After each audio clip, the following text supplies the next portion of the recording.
जय श्री राधे। बेटा अपनी माँ को लेके वृद्धाश्रम पहुंचता, अपनी माँ को छोड़ने के लिए वृद्धाश्रम, क्योंकि उसको विदेश में शिफ्ट होना था।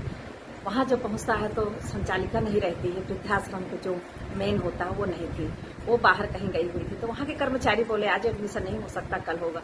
बेटा बोला, उनको लालच दिया वृद्धाश्रम के कर्मचारियों को, 1 लाख रुपए ले लो और मेरी माँ का एडमिशन कर लो, मुझे बहुत जरूरी काम है, मुझे जाना है। लेकिन कर्मचारी नहीं सुनते हैं, कहते हैं 1 लाख या 2 लाख भी दोगे तो भी नहीं होगा।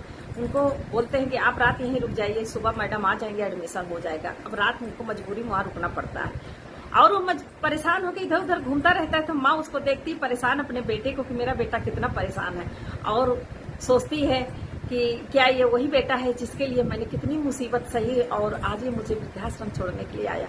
अपनी पुरानी यादों में वो खो जाती है। वो एक मध्यम और घर की लड़की रहती है, उसकी शादी अच्छे घर में हुई रहती है। उनके जेठ जी जो रहते हैं बहुत पैसा कमाते रहते हैं, उनके पति को कम पैसे मिलते हैं, इसलिए जेठ जेठानी के धौंस घर में ज्यादा चलती थी। सास ससुर बड़ी बहू को ज्यादा तवज्जो देते थे और छोटी बहू को तो एक नौकरों के तरीके से ट्रीट किया करते थे। वो दिन भर काम किया करती थी, लेकिन सबके ताने भी सुना करती थी। ननन जो थी वो भी ससुराल से लड़के आ गई थी, वो भी यहीं रहती थी, वो भी 4 बातें सुनाया करती थी। बात गड़बड़ तो तब हुई जब करीब 12 साल हो गई उसकी शादी को, एक बच्चा नहीं हुआ।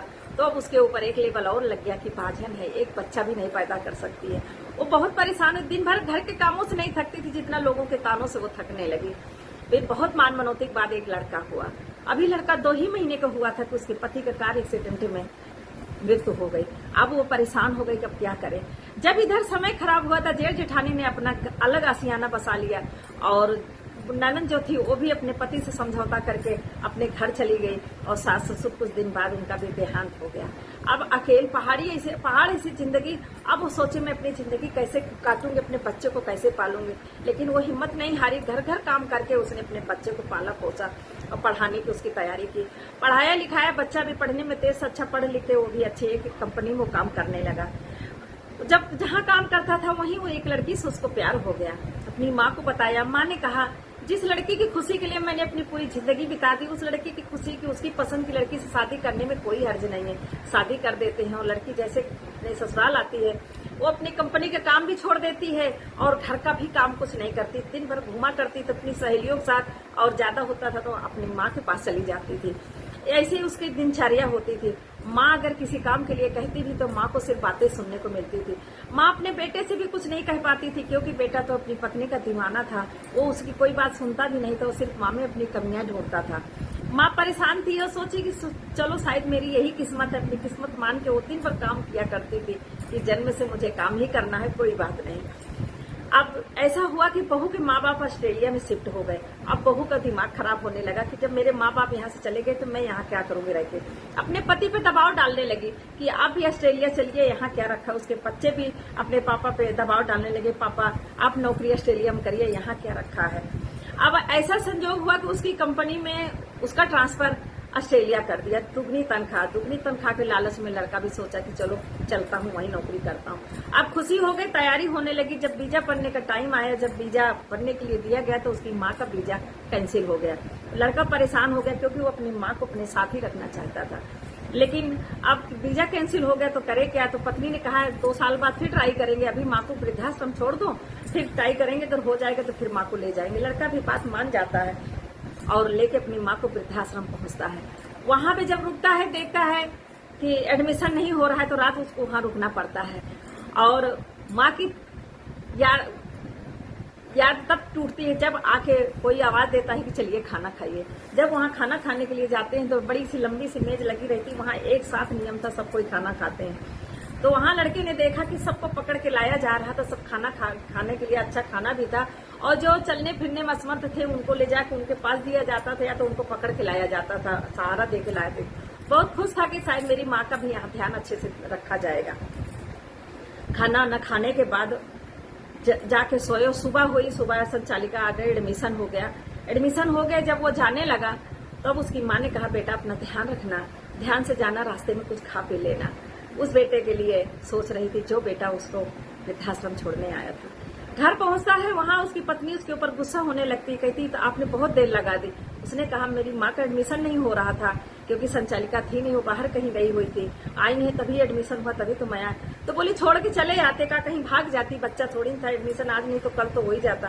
बोला मेरी माँ है, मैं इसे कैसे छोड़ के आ जाता, इसलिए मैंने एडमिशन करा के तभी मैं आ रहा हूँ। लेकिन जब वो छोड़ के आ रहा था तो उसको लग रहा था जैसे मेरे पीछे, मैंने अपने पीछे सब कुछ छोड़ दिया है, और उसको एक खालीपन लग रहा था, अकेलापन महसूस हो रहा था। लेकिन वो दुख के मारे वो खाना नहीं खा रहा था, लेकिन कुछ समझ नहीं पा रहा था, उसको बेचैनी बहुत ज्यादा हो रही थी।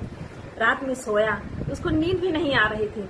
सुबह उठा, सुबह तुरंत जैसे उठा, सवेरे जल्दी उठ के गाड़ी लेके तुरंत वृद्धाश्रम पहुंच गया। जब वहां पहुंचा तो देखा वृद्धाश्रम में सारे बुजुर्ग दिख रहे थे, उसकी माँ सिर्फ नहीं दिख रही थी। उसने संचालिका से कहा मेरी माँ कहाँ है?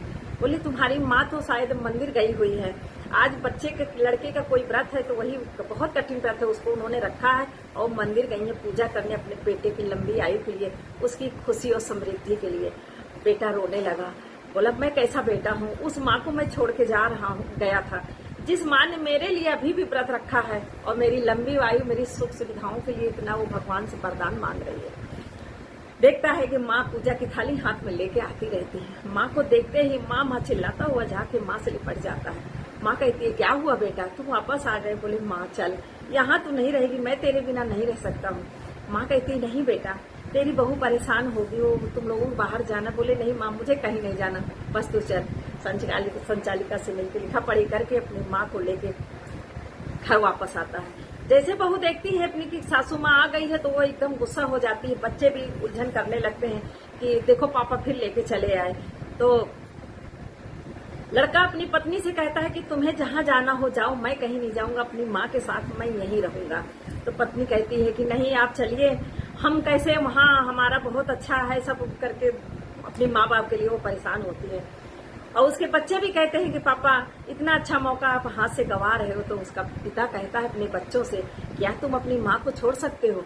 बच्चे उसके अपनी माँ से लिपट जाते, कहते नहीं पापा मैं नहीं छोड़ सकता। बोले तुम अभी तो 6 या 8 साल के हो दोनों, तो अपनी माँ को नहीं छोड़ सकते हो? मैं 30 साल से अपनी माँ के पल्लू में था, अपनी माँ के कलेजे से लगा था, तो मैं अपनी माँ को कैसे छोड़ सकता हूँ? मैं कहीं नहीं जाऊंगा, तुम लोगों को जहाँ जाना हो जाओ। उसकी पत्नी समझ गई कि अब ये कहीं नहीं जाएंगे। अपनी सासू माँ से माफी मांगती है, कहती माँ जो हो गया सो हो गया, सब भूल जाइए, अब मैं आपको कोई कष्ट नहीं दूंगी, अब आपसे मैं घर का काम भी नहीं कराऊंगी और मैं यहीं रहूंगी, मैं कहीं नहीं जाऊंगी। तो बच्चों ये सच है मेरे दोस्तों कि जिसका बेटा अपने माँ बाप का सम्मान करता है, उसकी बीवी, उसके बच्चे भी दादी दादा और अपने सास ससुर का वो सम्मान करते हैं। माँ बाप का सम्मान उसके बेटों के हाथ में होता है। जैसे कहते हैं ना कि पत्नी का सम्मान उसके पति के हाथ में होता है, वैसे माँ बाप का सम्मान उसके बेटे के हाथ में होता है। अगर मेरी कहानी आप लोगों को अच्छी लगी हो तो लाइक फॉलो शेयर जरूर करिएगा। जय श्री राम।